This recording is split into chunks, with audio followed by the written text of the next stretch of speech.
Olá pessoal do canal Destrancadamente, vou me apresentar logo de cara. Eu sou engenheiro mecânico que foi instrutor de meteorologia do mesmo aeroclube que tirou o brevet. Então eu conheço de aeronave e conheço do que é voar, como que funcionam as aeronaves, como que funcionam os controles de voo e tudo mais. E a pergunta é, por que tem acontecido tantos acidentes aeronáuticos ultimamente? A gente viu uma coleção de acidentes. Outro dia mesmo morreu um monte de gente num avião lá da Coreia. Já teve mais 2 acidentes, um no Canadá, outro na Noruega. Caiu um avião no Pantanal. Será que está acontecendo algum problema? Bom, vamos lá, começar do começo. Não existem problemas nas aeronaves em geral. Eu sou engenheiro mecânico, então eu posso dizer que não existem problemas mecânicos ou problemas numa aeronave em geral, muito menos problemas elétricos. Não é minha área, mas eu tenho colegas que trabalham na área de elétrica, nem eletrônica, nos controles dos aviões. Mas por que justamente no fim de 2024 tem acontecido tantos acidentes? Vamos lá então para esclarecer, porque eu sei que tem muita gente que tem medo, receio, mesmo dizendo que não tem, de voar. Eu não tenho nenhum medo e nenhum receio de voar. Por quê? Porque o avião é um meio de transporte, é um lugar onde você vai ficar na sua vida que vai ter mais segurança em qualquer situação. Como assim? Bom, vamos lá. Por exemplo, no Brasil a gente viu que acabou de morrer uma turista que levou uma bala. Você não vai levar um tiro, não vai levar uma bala viajando de avião. Então, às vezes, é mais seguro do que até sair de casa. Se você quiser ficar mais seguro do que em casa, talvez voando seja mais seguro.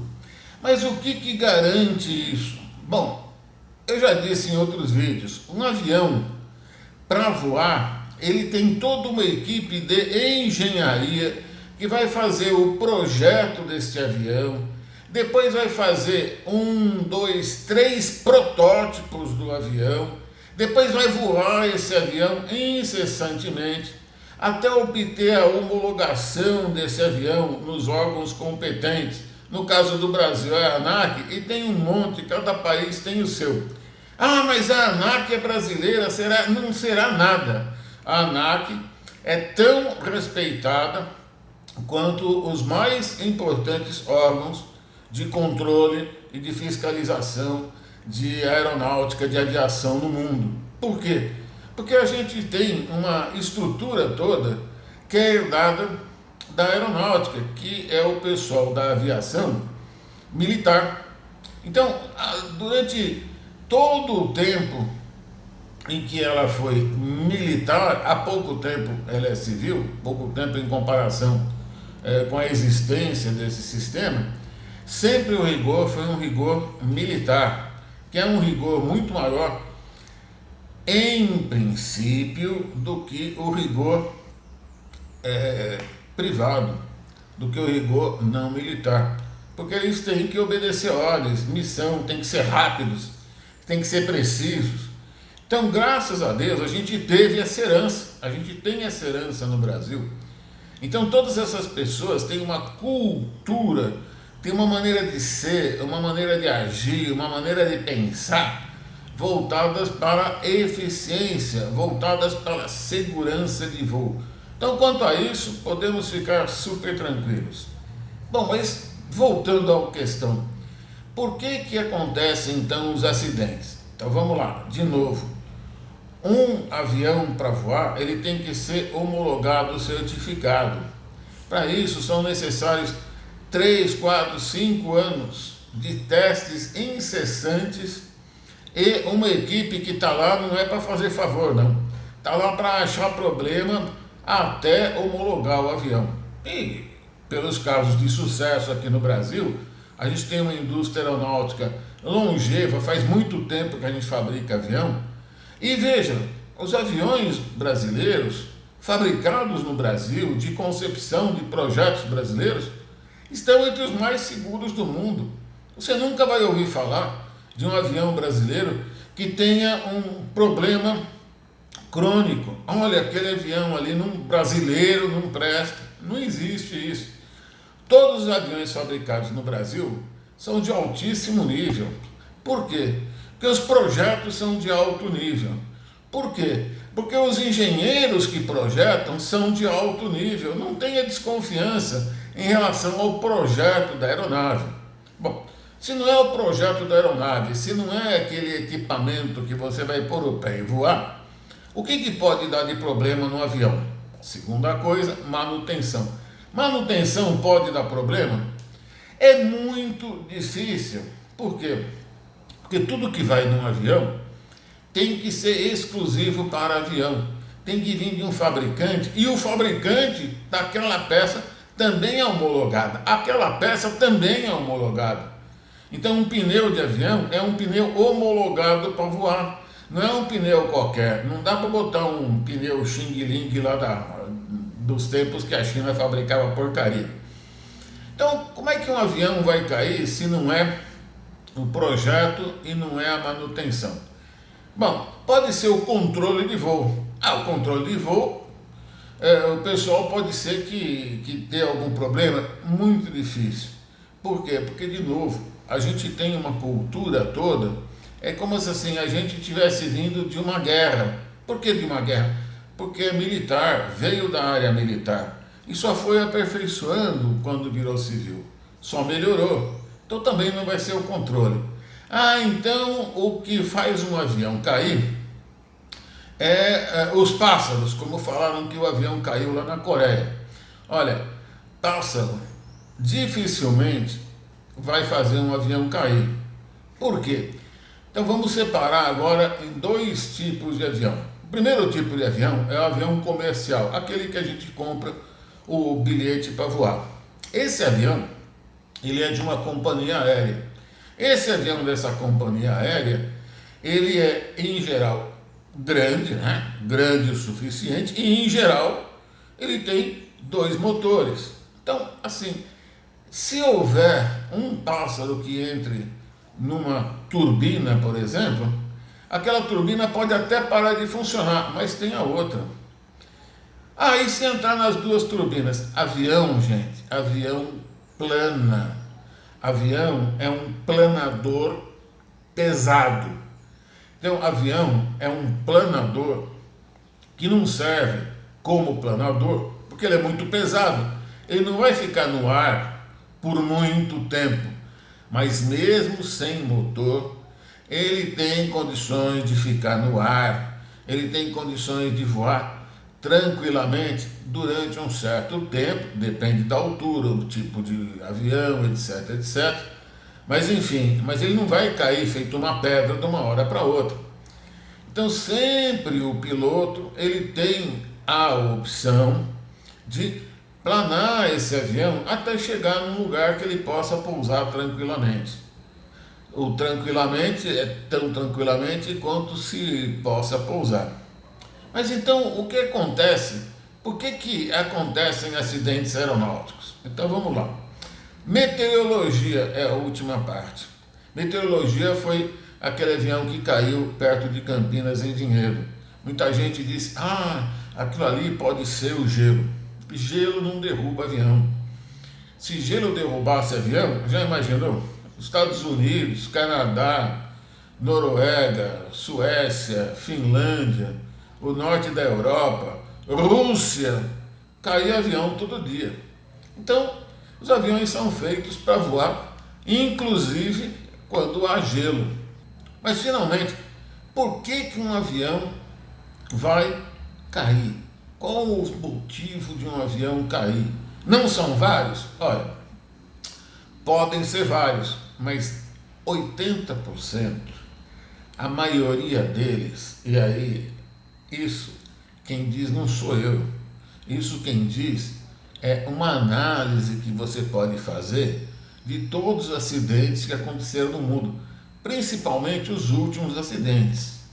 O que faz um avião cair são as pessoas. As pessoas. Elas fazem o avião cair porque elas querem? Não. As pessoas, nós todos, nós somos falhos. Nós temos falhas. Ninguém é perfeito. Então pode ser que em algum momento alguém cometa alguma falha. Mas mesmo assim, tudo num avião, e nós estamos falando de avião comercial, é duplo. Você tem dois pilotos, você tem duas turbinas, dois motores, a gente chama de grupo motopropulsor. Você tem até duas asas, né? Até porque com uma asa só não voa. Você sempre tem uma checagem, você tem o controlador de voo e o piloto conversando, são sempre dois que vão estar fazendo uma monitoração do voo. Você tem aquele que controla o voo, que está dizendo para o piloto o que ele acha que tem que ser feito, mas tem o piloto e o copiloto, que sempre tem o que a gente chama de redundância. É muito difícil haver problemas nas redundâncias. Duas vezes, dois sistemas, dois motores, é muito difícil. Então, mesmo assim, eu já disse que isso não é o maior problema. A gente vai ter um problema a ser resolvido, mas não está perdido. Então, o que pode acontecer? Vamos lá, 80% é devido a falhas humanas. 80% dos acidentes são devidos a falhas humanas. Mas como assim? É que os seres humanos, eles têm uma parte técnica, e eu vou falar agora em especial das tomadas de decisão. Seres humanos, eles têm uma parte técnica. A gente aprende um monte de técnicas na vida, mas muitas vezes, e às vezes na vida particular quase sempre, as tomadas de decisão são emocionais. O que significa isso? Significa que muitas vezes, e eu já disse isso em outro vídeo, um piloto resolve que ele é o bambambam e ele vai sair de onde ele está com a família num aeroporto, numa pista de pouso que está fechada. Mas ele, como é o bambambam, ele vai sair numa pista fechada. Isso é quase como atravessar uma rua de olho fechado. O que vai acontecer? Bom, existe uma coisa que a gente chama de risco. Você vai aumentar o risco. E um piloto, ele pode aumentar o risco ou ele pode brincar com o risco? Não. Um piloto, principalmente que a gente chama de piloto de linha aérea, que são esses aviões grandes que a gente compra o bilhete, esses pilotos, eles são muito treinados, checados, rechecados. Eles vivem num ambiente onde as pessoas olham umas pelas outras. Se alguém estiver se sentindo meio mal, alguém vai poder ver, vai falar, olha, você não está muito bem. Então, assim, é muito pouco provável que alguém com algum tipo de perturbação, com alguma situação mais estressante, seja de vida, seja de situação financeira, vá voar. Então, se ele está voando, e se ele toma uma decisão que leva a um determinado risco, né? Normalmente tem um segundo em comando que vai cotejar, vai falar com ele, não vamos fazer isso, vamos achar uma alternativa, eu não quero me meter nessa, deu para perceber? Então, essas pessoas são altamente treinadas, extremamente treinadas, para não cometerem alguma situação, não entrar em alguma situação em que haja muito risco. No entanto, existe uma coisa que todos nós também temos, que é a chamada análise de risco. Será que nesta situação vai ter risco? Uns podem achar que vai ter muito risco, outros podem achar que não vai ter nenhum risco. Mas enfim, este julgamento depende das pessoas. Eu não estou dizendo que as pessoas acertam sempre ou erram sempre. Mas as pessoas podem acertar, e a maioria das vezes acerta, mas também podem errar. É o que a gente chama de percepção do ambiente. Então vamos lá. Quando a gente pega os acidentes em geral que têm acontecido no Brasil, os que eu tive conhecimento, a gente vai ver que houve, em geral, uma percepção falha do risco daquela situação. Vamos pegar esse caso da Coreia. A gente não pode falar nada. Em conclusão, a gente não pode levantar uma hipótese falsa e nós não estamos fazendo isso aqui.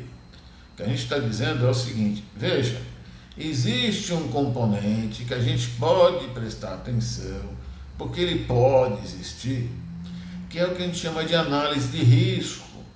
Será que esse piloto, ou será que esta tripulação, porque são 2 pilotos, eles tinham consciência do risco que eles estavam?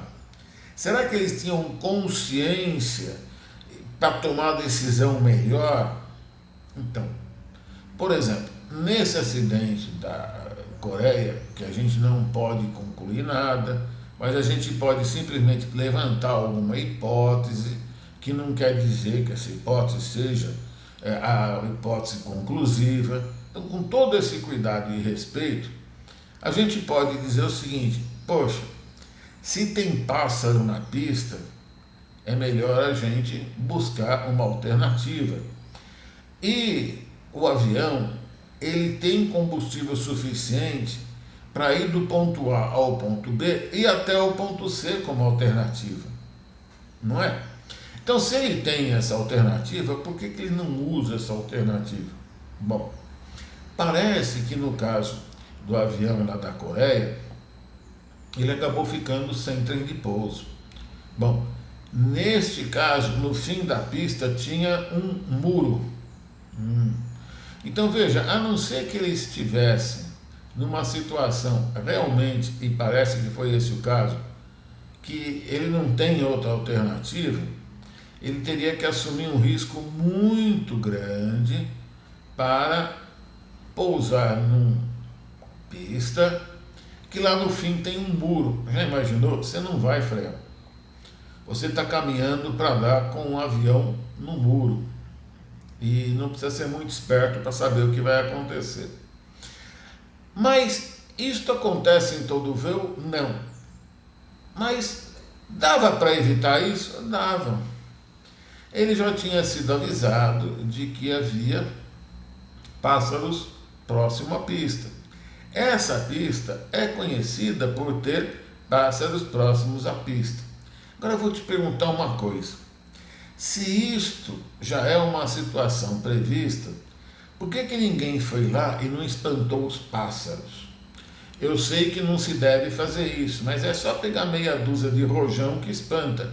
Ah, não se deve fazer isso. Tá bom, então arrume outra maneira de espantar os pássaros. Ou então, pouse em outro aeroporto. Veja, é arriscado você voar onde tem muitos pássaros. Mas esses pássaros podem derrubar um avião? Um só não, 2 também não vai derrubar. Mas veja, você está aumentando o risco do voo à toa. Se tem outra pista, vai pousar em outra pista. Por que você não pousou? Porque tinha muito pássaro. Vai estragar o avião e eu vou ter medo de morrer. Eu não quero morrer, eu não quero matar todo mundo. Então veja, isso é uma análise de risco que as pessoas fazem. Agora alguém pode falar assim: não, mas olha, eu vou passar no meio dos pássaros, quando eu vier assim eu desvio. Não vai acontecer, né? Então a gente não pode voar no meio de névoa, como aconteceu o acidente aqui no Brasil, que o avião piloto decidiu voar sozinho no meio de uma névoa, num aeroporto que não era para voo por instrumento, não tem procedimento.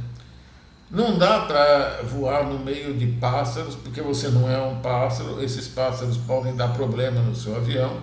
Então veja, antes de acontecer um acidente, Sempre existem tomadas de decisão que são exclusivas do comandante da aeronave. O comandante, ele manda mais que qualquer um naquela aeronave. Ele manda mais que o presidente da República, o dono da empresa. Ele é soberano na aeronave. E ele precisa tomar uma decisão. E para isso, ele tem todas as informações que vêm do painel, todas as informações que vêm do controle. Ele tem todas as informações que ele guarda com ele mesmo ao longo dos anos de experiência dele, ao longo dos anos de simulador dele.